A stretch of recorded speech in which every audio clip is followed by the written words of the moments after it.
Welcome to the Developer Spotlight on the Full Dive Gaming Podcast. In the Developer Spotlight, we sit down with VR industry professionals. This week, Jay and Nat, we're sitting down with Jordan McGraw from Nooner Studio. Jordan developed a game called Rogue Ascent, which was then published by Click Games. Jordan, thank you for joining us. Hi, thanks very much. Happy to be here. And while we're saying thank you, of course, we got to thank our sponsor, Asterion Products. They make VR and AR headset accessories. I got a couple of their beautiful glowing stands on my desk right here.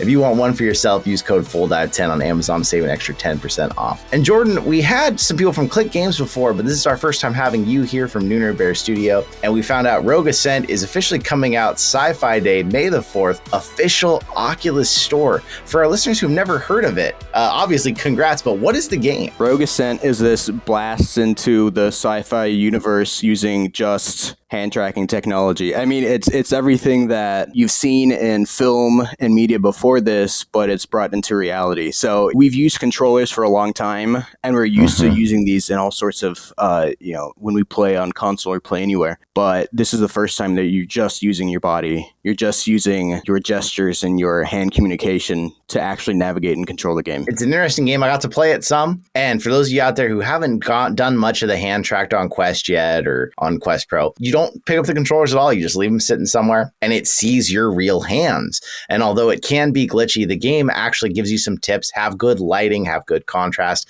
things that are going to help the hand tracking work. But then it's also designed in such a way in this game where your hands stay out in front of you. And that's really cool because it helps the hand tracking stay good. And there's a time where it just starts to feel really badass. Like you make a finger gun and your gun shows up in your hand. You're ducking and dodging bullets. You aim your gun up to reload. And when that happens, it spins the gun animation on screen.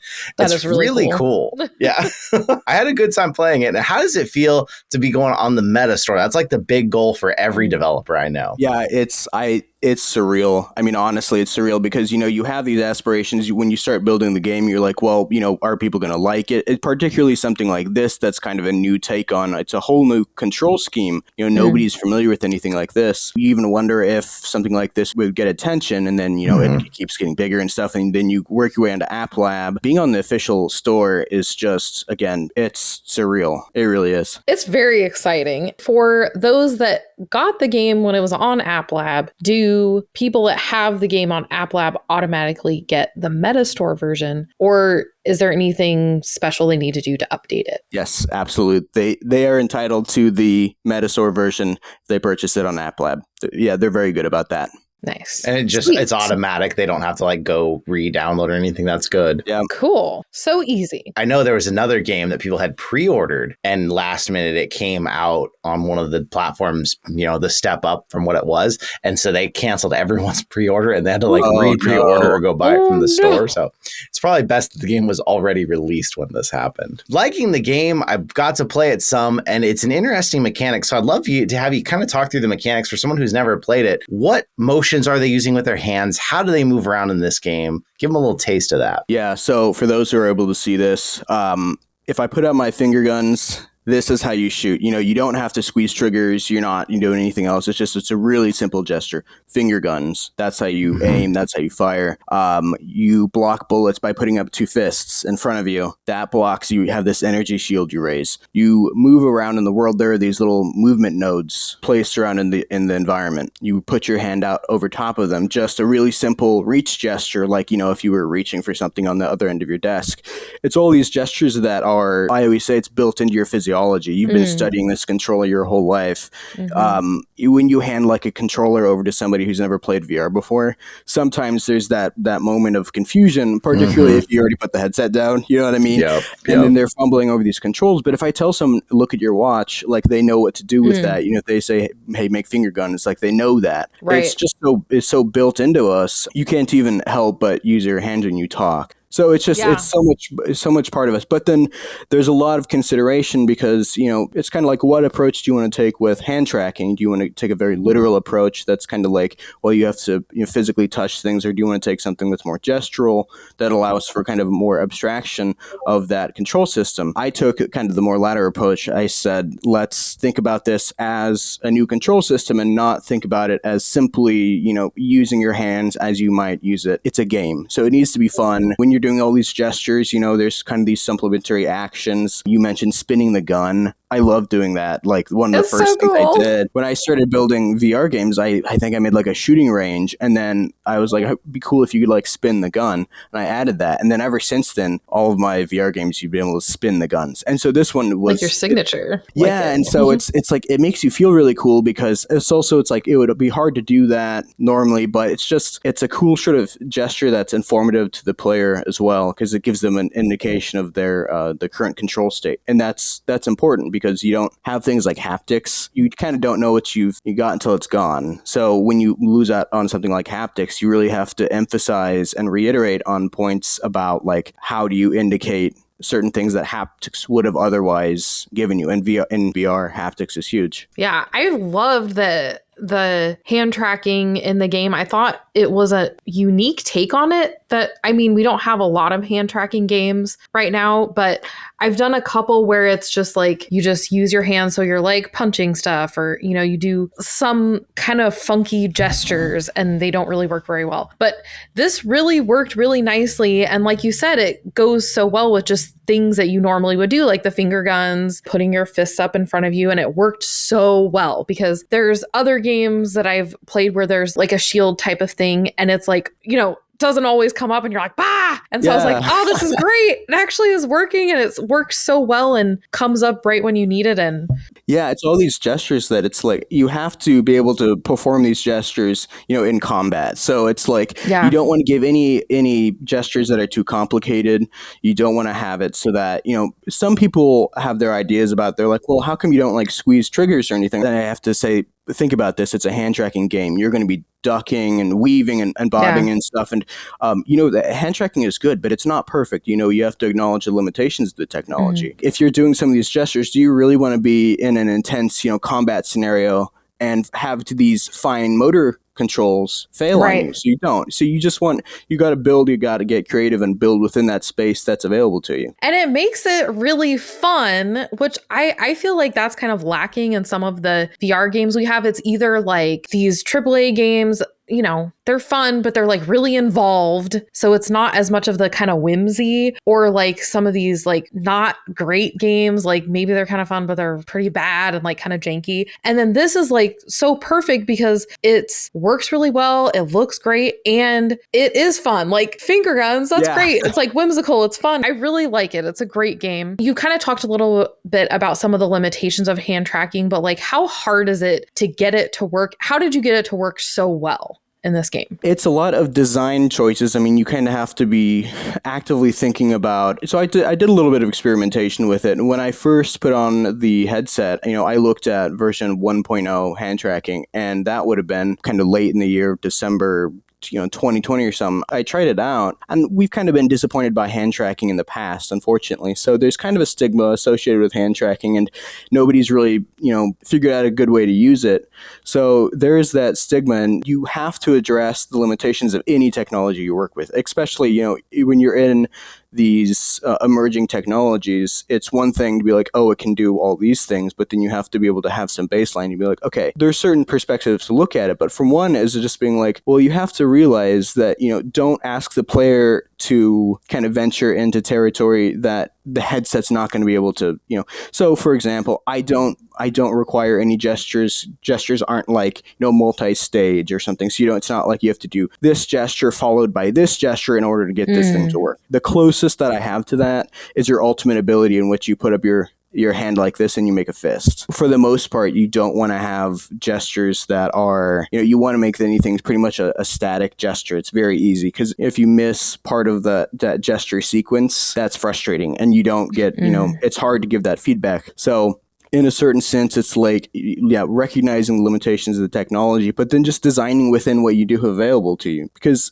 there's actually quite a lot to investigate there. You think about the average VR controller, and you've got your directional pad, and you got your A, B, on each side, and then start kind of buttons. And then compare that to the number of letters in the English alphabet, and you think about American Sign Language. So it's like, we use our hands way more than you think, and it's more than just manipulating a controller. The design space is rich with possibilities. You think about all the different ways that you orient your hands and the different ways that you might be able to do certain gestures, paying attention to what you have available to you and really leaning into that whole kind of human psychology aspect. I like to talk about the field of human factors, because the human factors is the branch of psychology that deals with kind of the intersection between engineering and design.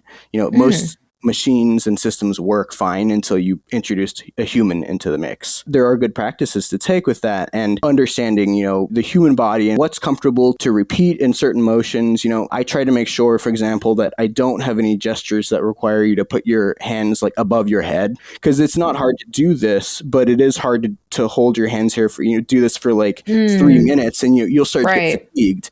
So there is that consideration of, the player's fatigue. You have to think about what is natural or just transitions between gestures. And so I was really impressed the first time that I used the 1.0 hand tracking. I looked at that and I said, yeah, I can do something with this. I mean, this is good enough. I just need something that can start somewhere simple. You can think about like game jams, where you have a prompt, and the prompt might be like, one button input. And so that creativity is bred in constraint. And so being able to take something like that and design within those limitations and explore that space, I think you're left with a much more solid design. So cool. It's really interesting hearing about all the different things you have to think about when you're developing these games, because, as just a person that plays games, you're just like, wow, cool.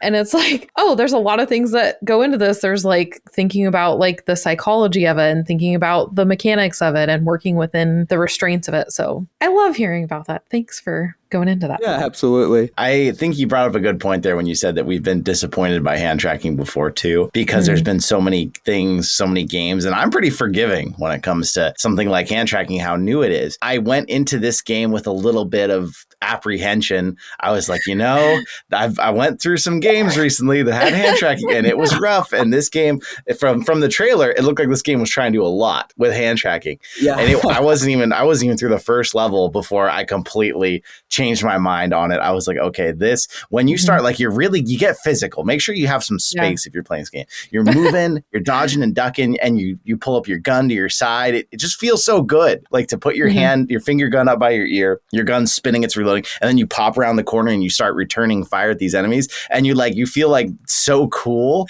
that it's like, okay, this is how hand tracking needs to be for now until we get a different system for it, and it just works. And that's a big thing to say about anything that's hand tracked. Yeah, for sure. Yeah, absolutely. I mean, it is interesting that you as a player, you see a composite of all these micro details, and it's sometimes it can be hard to pull that apart to see what exactly is in there, what constitutes this full design. But it is just all these tiny layers of consideration, factoring in the human element into this, and then the technology, and trying to make a good intersection between the two of them. I love that. I was just so excited about how just it worked so well. I was like, wow, it worked. Yeah, people say that a lot. And it was easy too. Like the way you're moving around, you just like put your hand over where the next like movement space is, and like, wow, I was just so impressed. I mean, you think about the frequency of certain gestures. So, shooting, you're going to do that pretty often. You're reloading, you'll have to do that occasionally, but you're always going to have to be able to move. Like in any game, movement is the first thing that gets covered. So you need to make sure that gesture is the most simple. And just having, it's kind of like, do I need to, point a certain amount of fingers? Do I need to? No, it's just put your hand out over top of where you want to go. And it combines a lot of these elements of kind of safe VR practices. I want this game to be beginner friendly. I want this to be so that even if this is your first time playing VR, or if you're a VR veteran, I want it to be like an amazing experience for both of you. There is that degree of being like, how do I design these gestures? Do I design them for these, super users, or for the most part, everybody is going to be a novice at this. And so you have to take that into account. So some of these gestures just have to be as simple as can be, and movement has to be one of them. And I'm really excited. We've been talking too about how like we wish there were more like we love to see games that are beginner friendly because we love showing VR to people. Yeah. Is there any way this game would ever come to other headsets or maybe PSVR 2 or anything like that? Is that a lot of work to do that? Well, it's kind of a technological question also, because they would need to be able to support the hand tracking, because if you play it with controllers, it's just not the same experience. True. And it kind of feels like this dulled down version of the game. But I'm certainly open to it. I mean, I want to make sure that everybody gets a chance to play the game. For sure. Because, you know, we have our go-to games on Quest that are like our like showing new people, like Beat Saber, Pistol Whip. I feel like this is gonna like be one of those games to show to people that are new to VR. They'll be like, whoa, like you can just use your hands. That's so cool. Yeah, I mean, the barrier to entry is so low. It's like I said, you already have your controllers right here. It's like you already got that. Your hands are your controllers. So important to get people into VR. There is, you know, this. It's hard with VR because it's not as mainstream as the other kind of gaming media. So you have to be able to say, well, like, you know, you don't want to have to convince someone like to play VR. You just kind of want to be like, yeah, VR is awesome. We know it. I want you to know it, and let me show you how that is. Because, you know, we all fell in love with VR for some reason, some way or another, and it's always great to share that experience with people who are new. For sure. And we could sit here and sing praises, but obviously you got the biggest praise by making it to the official store. So many developers are trying to do what you're doing. Do you have any advice or any words of wisdom to them? Like, how did you pull it off? I would say, for one, so my perspective on this was to take a technology first approach. You know, I recognized that when you're starting a new project, you're going to have people interested in the project for different reasons. I chose to take the technology. Well, you know, it started out for me as kind of just like a challenge. I was like, you know, what could I do with, you know, I gave myself 2 weeks for it. And, you know, 2 years later, you know, here we are. But it's like, take an approach that will get you noticed. I mean, you want to do something that kind of pushes the boundaries, and that's a lot of what I've done, is because people are recognizing that this is new and this is novel. And so people, you know, what's this all about? Like, how does this work? You know, it's hard to wrap your head around sometimes. So I think taking an approach that kind of shows the world what niche you fill and like how well you can do that. So, and then for my approach, it was to take that technology first approach, look at the technology, evaluate it, and make something with it. I looked at the Oculus store when, you know, hand tracking first came out, and I was kind of evaluating it, and there were like 3 titles there. I think it was like Hand Physics Lab, Waltz of the Wizards had just gotten their hand tracking update, and there was some other title up there, but 3 games, you know, and I was like, why not me? I could be one of those titles. So I looked up there and saw that, you know, and just saw, you know, this was, you know, let's say a gap in the market. And so I said, take that approach, use the technology well, understand it, and innovate with it. Nice. Good advice for people trying to get to the main store. We've talked with a few developers that are like working on that. So we've talked about how the hand tracking is really nice for new users. With this game being used at conventions to demo VR, can you tell us about how noobs react to this best hand-tracked game in VR? Yeah. So yeah, we just went out to GDC in San Francisco a couple of weeks ago, and it was so much fun. You know, people are coming to the booth, and for the amount of VR games that are there are still a lot of people who had not played VR before. And, you know, in our world of VR, it's kind of like wild to me. I'm like, wait, you've never played VR before? It's like, well, yeah, a lot of people haven't. But they'd come up to the booth, and then they'd be like, oh, you know, so like, what is this? You know, explain to them. And it's so funny to think that some people's first experience playing VR would have been without any controllers. So I'm almost curious what they think about when they do go to controllers, to say, well, this is kind of weird. But when people play Rogue Ascent, they're at the booth, and every time they take off that headset, there's just this enormous grin that comes across their face. Because, you know, and I look at them and they look at me, and we both have this understanding where they're just like, that was incredible, because they just experienced, you know, like the birth of a new technology, and they were just proved, you know, why this is a technology worth evaluating. Getting people into VR for the first time and then having them use this sort of control scheme is so rewarding, because everybody is very receptive to it. And, you know, when I'm explaining controls to them, I don't have to, you know, show them the button map on a on a headset, I can just say, hey, so let's practice this together. I'm going to say finger guns, move, shield, reload. It's like, and then they got it. And so they'll get into the headset already knowing the controls because they've already practiced it. They've already done it. They already know how to do the controls. Yeah, and especially for people that not only are new to VR, but people that aren't really gamers, that's really great because for people that are like gamers coming into VR, they have some familiarity with like controllers and pressing buttons. So it may not be too difficult for them, but people that are just wanting to try this new thing, that's a really great way to get them in. Yeah, there's no hand-eye coordination. There's just hand. Yes. Just hand coordination. It's a cool game for people out there. There is currently a free trial on App Lab, but will there be a free trial when it goes to the Oculus store? Is that a thing? You know, I'm actually not sure about that. I don't know how they handle that. If they do, I'd like to push for that because as we said, with that stigma around hand tracking, people are going to look at that and say, you know, is it worth it and stuff? It's like, well, just give it a try. You know, just play through the tutorial, play a mission, and you'll see why it is. Like, you'll figure it out. Nice. Yeah, I believe other games on the Oculus Store I've seen offer the free trial, so you'll probably have that option.